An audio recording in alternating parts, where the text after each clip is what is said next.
Hey everybody, welcome back to the Plays and Fades YouTube channel. I'm your host, Gordo Gambles, and welcome back to the full card breakdown. This time for UFC Vegas 107. We are back at the Apex for another card. That's all the enthusiasm I really have for this one. We have Macy Barber versus Aaron Blanchfield in the main event. Should be a decent one with 11 fights, but not the most star power, not the most exciting fights. It's kind of a filler card towards a pretty loaded summer of fights. What we do have back, though, are the normal videos. We're back in the same spot after a couple of hectic weeks. I'm happy to be back, happy to be talking some fights, and you know what? Looking forward to seeing what comes in. Like I said, a phenomenal summer ahead. As always, if you're looking for more content, I do premium content over at Established Run with Brett Appley. Check that out, as well as Coolbet. We're wearing double merch today. We check out Coolbet also using code Gordo over there. Video should be out later in the week for that as well. But without any further ado, make sure to like button down below, subscribe to the channel, show some love, and let's talk some fights. Get the fight night started with the 14-8 Rayando Santos versus the 9-7 Elise Ardelean in a pretty low-level women's affair to get the night started. Both these fighters definitely not people who I see being top 10 fighters in the division by any means going forward, but one that I do think has some interesting lines here.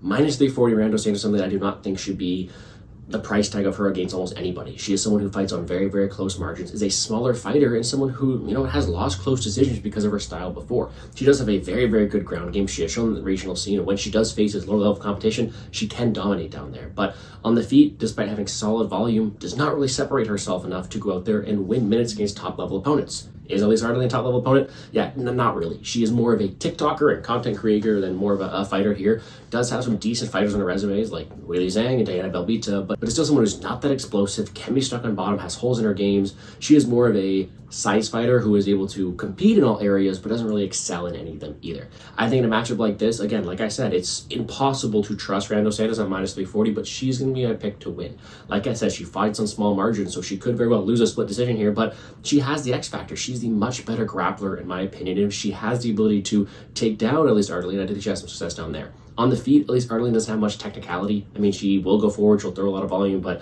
Rayando Santos would probably be the more technical fighter and able to match that volume. So I just think the factors lay on Rayando Santos, and I do think she has the ability to win this fight more times than not. So I'm not laying minus 340, but I am picking Rayando Santos. She's my pick to win this first fight of the night. On DraftKings, though, 9.3K, the most expensive fighter on the slate, is not something I really want to go up there and pay for too much. She scored 35 against Pooja Tamor and 27 against Lita Alikar. She's not a very good scorer. Even if those were close decisions, she would have only scored 65 and 57 points to win anyways. The reason why we have some interest towards her is more so that she's going to get no ownership, complete contrarian, and I do think she does have a clear path to victory against someone who's been submitted twice before in her losses before. So I think she is nothing but a contrarian play. I think she has grappling upside towards a win in an 11-fight card. This is one way to get different, but single entries or cash, like 9.3K is not a salary I want to be paying for Rayando Santos against anybody, so nothing but a contrarian pivot play in the top range. Then we have the 10-1 Markel Mederos, the 9-2 Balaji Oki, and this is a very, very tough fight for me to call. I'm not the highest on Balaji Oki. I've tried to fade him before. He is a very powerful athlete, a ton of power, decent wrestling in those entries are there as well, but not the most volume. We haven't really seen him fight the best level of competition. We just saw him insta-subbed almost last time there as well. There are definitely holes in his game. Markel Mederos is definitely going to be, in my opinion, the more polished technical striker of the two. I think he's going to have more volume on the feet, but he is also someone who is there to be taken down, isn't the same athlete that Balaji Oki is, and someone who is also there to be hit. I think the power, the physicality, the potential wrestling will lay on the side of Balaji Oki, but Mederos has shown that he is able to compete against these type of fighters. He won the last time against Austin Hubbard, which was controversial. I'm not going to get it wrong there, but he is someone who's able to go out there and put out more output, is able to have more volume, and probably is to be the better technical fighter against Oki, who is there to be hit. I'm really, really torn on which way to go in this one. I do think that Balaji Oki probably has more power and finishing upside there, but I think the way the line is, I might have to take a dog shot here on Markel Mederos. I do think he'd have more volume. I do think he would optics in the judges' scorecards that way as well, and I think his work rate, as well as the fact he's been able to go out there and prove to me he's able to fight through these positions and have some resiliency, could help him out here. Again, no strong lead either side. I do think it's a fight that does get extended, and for that reason, I am going with a fighter who just more volume at an underdog price tag. DraftKings wise, though, another fight that I do not really have much interest in. Again, 11 fights, where are we going to go? It's just not fun to pick this one. Balaji Oki scored 62 points in his one win, whereas Markel Mederos scored 58 and 64 in his wins. A fight that I was expected to go longer here, one that I don't see to have too much wrestling upside. It's going to be dependent on volume, and we have seen that Markel Mederos doesn't really have the knockdown upside, or the finish upside, or the wrestling upside to go out there and win. The issue I have with that is he's 7.3K. He does does have some viability because I'm picking him to win at such a cheap salary that he does have some viability in that aspect, but not a guy I'm running to go play in all his aspects. In tournaments, he doesn't really have that same type of ceiling. And Oki, again, a large favorite who I'm not picking to win, makes him really unappealing as well. These guys are nothing but secondary plays. I'm going to have more dog in this matchup because I am picking him to win overall, but not a fight I'm just running to go play at a high clip. However, we'll have some Mederos because I'm picking him to win. Then we have the 11-2 Andreas Gustafsson versus the 16-7 Trevin Giles. This may be one of my favorite fights on the entire card. Andreas Gustafsson, I'm terrified of him. This guy is an absolute Viking warrior. He's a tank. He will go forward. He puts on some entertaining fights. He fights through the fire, pushes an insanely high pace, and has some really fun fights in his tape if you want to go back there and watch them as well. He excels in the clinch. He has a lot of size to his name there as well, and he looks to brutalize you. He doesn't want to go out there and make it a technical point battle. He's going to walk you down. He's going to throw a bunch of volume at you and look to inflict a ton of damage along the cage as well.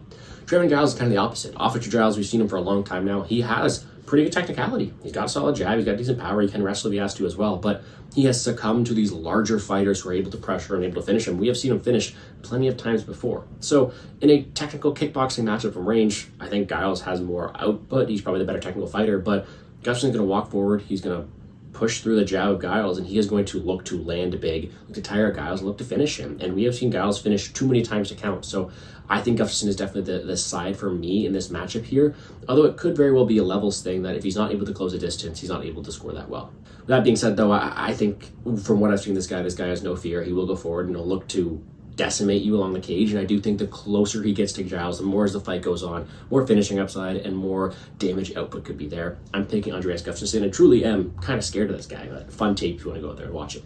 DraftKings wise, no salaries out yet for him, and that's kind of why the issue is of doing this show on a Monday, but I want Gustafsson no matter what he's priced in at. He's going to come around that 8.7, 8.8K range. I want him. Finish upside, will go forward, plenty of volume against a guy who's been finished plenty times before. I want Andreas Gustafsson. He is one of my favorite GPP targets, and I do think he's going to bring a very, very fun, heavy pace that can score well on DraftKings. Giles is similar to Mederos in the way that he probably could win. I mean, I definitely don't see a win out of the equation, but it would be more so a decision based off of volume, which would score as well. I prefer other tournament plays in that bottom range if I'm looking to get that big GPP style. It's kind of Gustafsson or pass for me in this matchup. We have the 11-3 Jordan Leavitt versus the 21-9 Kurt Holobaugh, the Monkey King Leavitt versus a guy in Holobaugh who I love to back and made decent money on. Makes it for a pretty fun fight here. Jordan Leavitt is a guy who's going to go out there, shoot takedowns early and often, and is a pretty good control grappler. Aside from that, on the feet, no striking. He can throw a ton of leg kicks. We've seen that before. That's really all he offers is a solid wrestling and grappling game. He is not the most elite grappler. He's been submitted a couple times there before, but a guy who will push a pace and against lower level opponents can get those finishes on the mat. Kurt Holobaugh is a dog, though. He's 38. He's been a couple stints in the UFC, a ton of resiliency, a ton of toughness on the heart, decent pace as well, but a guy who we have seen stalled out from his back. On the feet, I favor the volume, the pressure, the optics, someone like Holobaugh, and I do think he's maybe even better in scrambling positions. But the issue I have with this matchup is as much as I love Holobaugh, as much as I think he probably has more finishing upside, we've seen him taken down and held there before, and that's kind of what Jordan Leavitt does best. However, we have also seen Jordan Leavitt get tired as the fight goes on, and that could allow for Holobaugh to score well. I'm really torn in which way to go in this matchup. I think Holobaugh has more ways of doing it on the feet, in scrambles, as the fight goes on, but the clearest optic in my mind right now of what I can see happening is Leavitt getting takedowns and holding Holobaugh there, holding him in top position and winning minutes that way there as well. So gun to my head, I'd probably pick Leavitt because I see that as the most probable outcome, unfortunately, but I'm cheering for Holobaugh. He definitely has more finish upside and more enjoyment upside if you're cheering for him as a fighter, but a fight that is very, very close. On DraftKings, I mean, Leavitt could score well. I mean, he's got takedown upside, control time, and you can really land a Holobaugh who is just having an open guard and willing to be controlled down there. The scores are there for him as 8.7K, but Holobaugh has more interest for me because, like I said, finish upside, scored 102 against Brzezinski, 101 against Hubbard, will fight at a super high pace, has more finishing upside, and Leavitt has been seen to slow down as the fight goes on as well. Holobaugh at 7.5K is one of my favorite tournament underdogs, and although I'm not exactly picking him to win at a high clip, I think that when he does win, he does put up a decent score. I don't mind him in this matchup here. It's kind of one of those things where do you want a guy in Holobaugh who I think wins like 40-45% of the time but scores 100 plus points, or a guy in Mederos who I'm picking to win 55-60% of the time who may only score 60 to 70 points in a win. it's just interesting math, and let's just see how it lays out, especially on a small card like this. Then we have the 20-6 Alan Nascimento versus the 16-3 Filho in another very, very close fight. I think we're going to get a grappling specialist type of matchup here, and one between two guys who love to scramble, are aces down there on the mat, and it could be very, very fun. And I think that although there could be some opportunities for Nascimento to implement his size down there, he may be a bit quicker in the transitions, I think you got two guys who are very, very good scramblers, and it may come down to who's the better striker. And because of that, I do think that Filho's the guy I'm going to have to pick to win this matchup at underdog price tag. I think that Nascimento is probably going to have some opportunities to have success on the mat, not much off on the feet. He is hittable, he's pretty slow, and Filho, although he was pieced up by Perez, is not the best striker in general, can hold his own on the feet, and I do think he has more volumes and more optics that way there as well. The issue I kind of have with Filho is, although he's able to scramble forever, Nascimento's a big dude, and I kind of want to see them face off against each other before making a official lock on this pick here. But if Nascimento's just too big, he may just be a step above a Filho in the ground exchange, just be able to hold him there 15 minutes. But aside from that, Filo's going to hunt for legs. He's going to be the more active striker on the feet, and I do think it's a bit unfair to make an underdog here, considering the tools he brings to the table. So a very, very close fight, one that should be full with a ton of good exchanges. I just truly think it comes down to the size of Nascimento, and if he's able to just hold down Filho and make it, unfortunately, a more boring fight of the two. However, with grappling exchanges and ton of takedowns, this could be a fight that scores well on DraftKings from either side. The guy who's going to be on the offensive, looking to shoot takedowns, looking to hold people there, could score very, very well on DraftKings doing so, and I do think that Nascimento, if he's the bigger fighter on Friday, could reason out to be a solid top control type of fighter there, whereas Filho, I do think, has more striking upside on the feet. So a very interesting option on DraftKings, fight I would look to target in a tournament, and one that I do think could be pretty fun. But a fight I'm definitely looking to target on DraftKings is this next one, the 8-2 Zach Reese versus the 12-5 Dusko Todorovic. This fight should be fireworks between two guys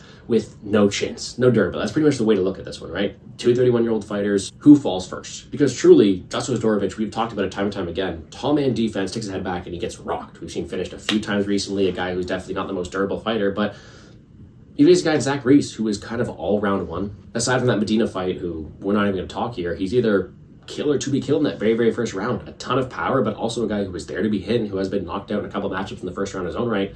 This is two violence-oriented fighters who should go out there and put on a very, very fun affair. Now, I think Zach Reese is the more technical of the two fighters. I think he's got a better ground game. He's a more dangerous fighter on the mat, and I do think he's the quicker striker of the two.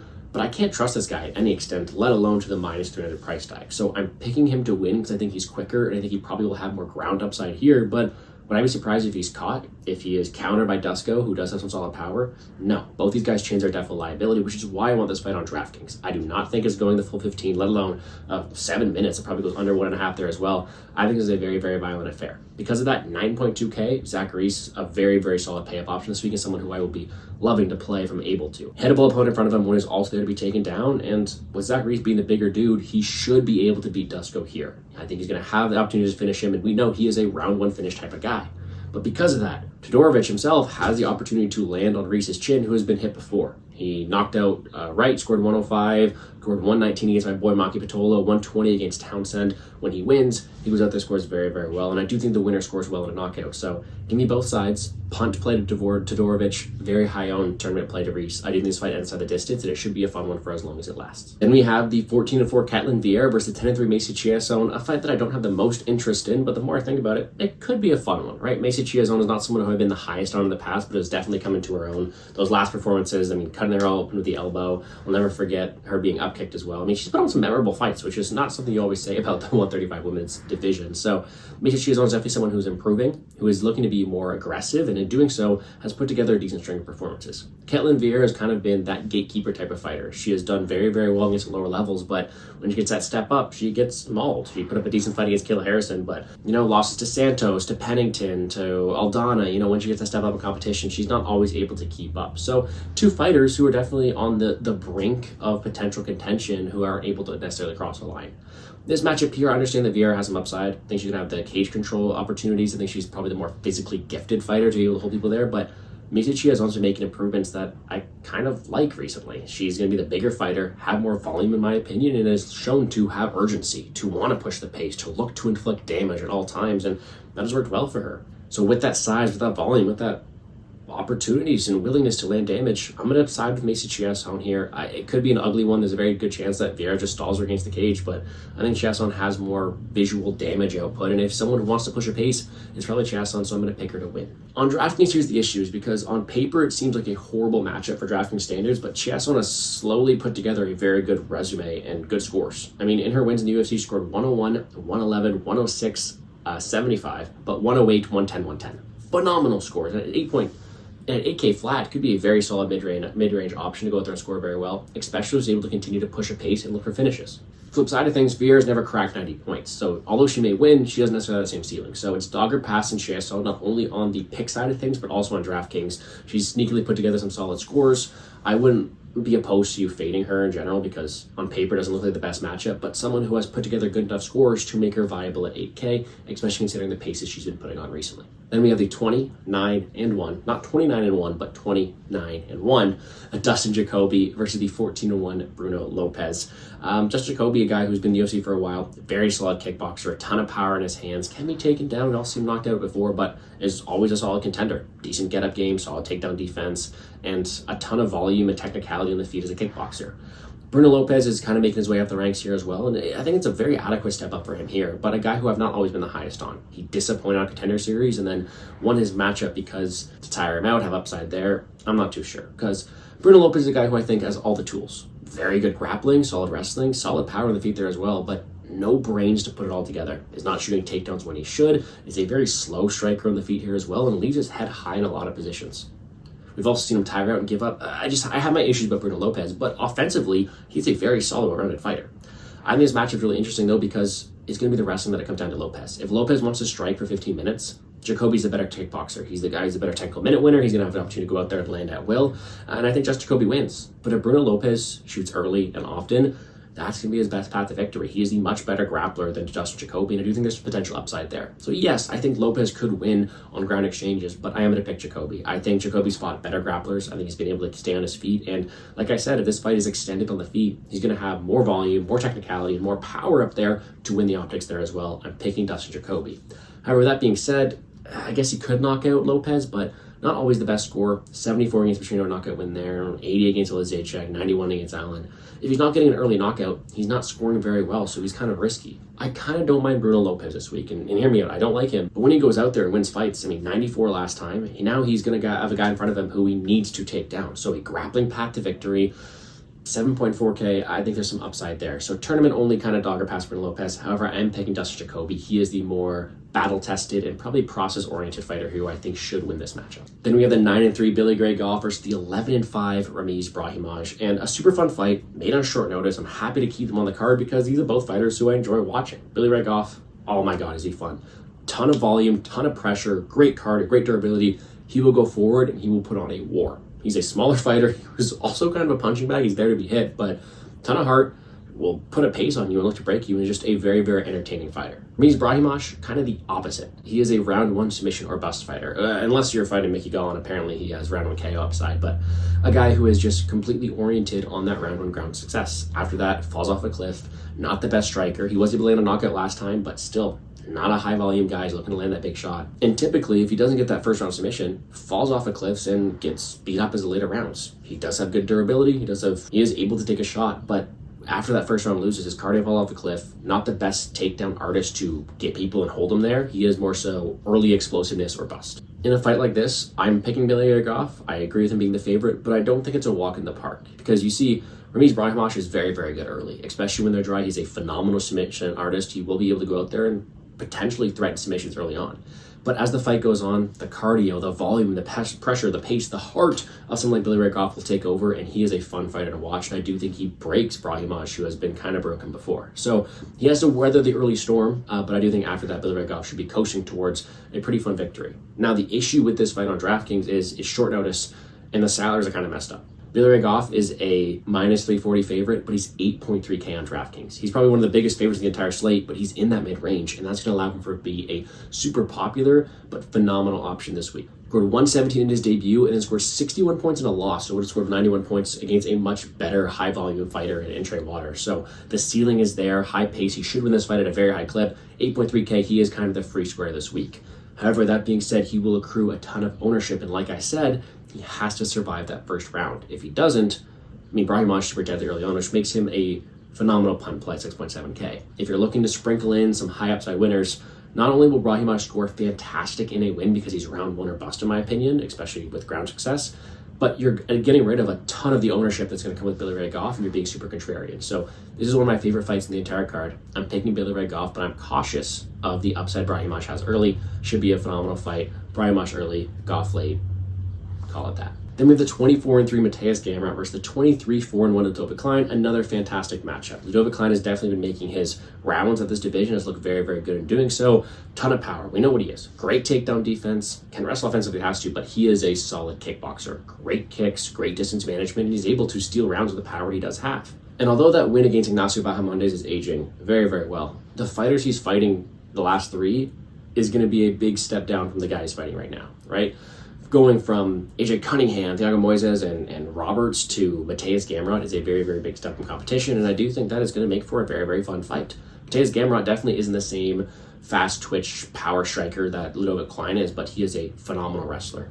The guy who out-scrambled and out-wrestled Arman Sorzukian, allegedly. I do think Sorzukian won that one, but a phenomenal grappler in that realm, and was able to put it on Dos Santos in that same way as well. He has got very good entries, very, very good top control, and although he may be boring sometimes, a guy who can take you down, hold you down, and threaten you on the mat. He also has some decent in and out movement to striking the feet there as well, not to the same extent of Todorovic Klein, but I think he's a pretty well-rounded athlete. Now, Todorovic Klein's got some phenomenal takedown defense, but this is going to be his first real test at 155. Gamrot's going to shoot early, he's going to shoot often, and he's really going to test what Todorovic Klein has to offer, and considering the size advantage Gamrot has, I have to pick him here. Would I be surprised if Klein is able to shuck off some takedowns in later rounds, win some striking exchange from distance, and beat Gamrot? Not at all. I think it could be a fun matchup for that, but I do think Gamrot's the better wrestler here. I do think he's able to take him down and control him and be a tall test that Klein hasn't seen before. So a phenomenal matchup. I slightly lean towards Gamrot, but I do think it's a fun kind of striker versus grappler matchup. It'll be a fun test to see where Klein really is in this division. DraftKings-wise, Gamrot has a ton of wrestling upside. He's my go-to play for that. Scored 131 against Dos Santos, 84 against Fizzy, 106 against Arzuki, and 103 against Ferreira, 107 against Holtzman. His win condition is going to come with takedown success, so I don't mind 8.5K. Klein, I don't think he's going to get knocked out here. He's not going to shoot takedowns, so kind of a fade in the bottom range. Again, he very much could win, but what's he scoring? Like, scored 86 against Roberts. He scored 76 against Jones, 70 against Smith. He now faces his best opponent, a guy who can stall him out on the mat for a couple rounds at once.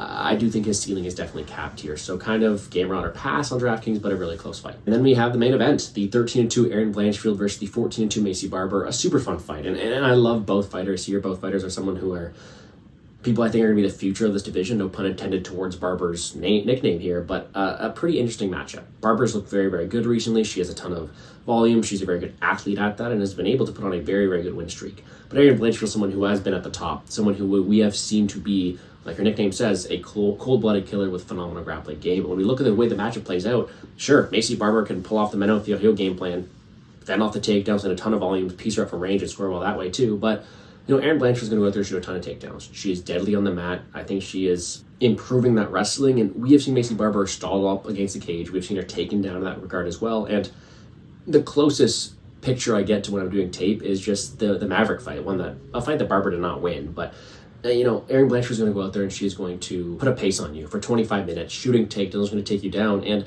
that's a style that really Macy Barber's never really had to face so far. Macy Barber only has a 53% takedown defense and was taken down by Caitlin Chukagian, Amanda Ribas, 5 times by Andrea Lee, and now having your first 5-rounder against someone Aaron Blanchfield who shoots a ton of takedowns is going to make it for a very interesting matchup. So I'm picking Aaron Blanchfield. I know she hasn't had the most success on the ground, but I think she has a better opponent in front of her who is more easily taken down than someone like Meno Filho or others she struggled with. So give me Aaron Blanchfield. DraftKings-wise, like I said, phenomenal grappling path to victory, 25 minutes to work. Will shoot a ton of takedowns. She scored 116 against Rose, and now has an opponent who I do think is easier to take down in front of her. Aaron Blanchfield is my favorite play of this slate. 9.1K will be playing her. Combinations of her and Goff are definitely popular, but I'll be playing into them.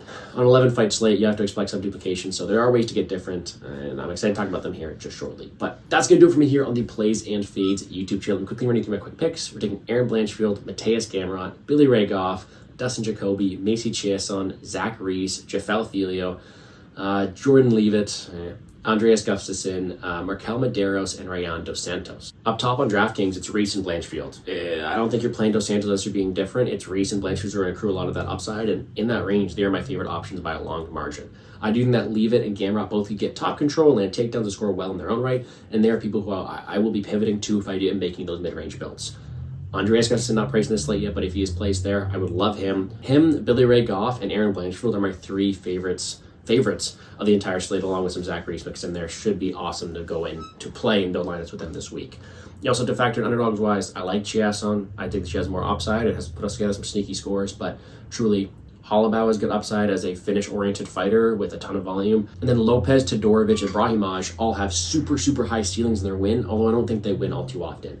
The two wildcards here are Mederos and Filho, two fighters who I think win. I picked them both to win, but who might not necessarily score well in their wins. So they are fighters who should win more than their opponents, but not score well in the process. So you're kind of fading the other guys in that range. Tournaments, I might go a little away from them, prefer them more so in cash, but a really fun week to build lineups this week, especially considering the Billy Ray Golf debacle we have in the middle.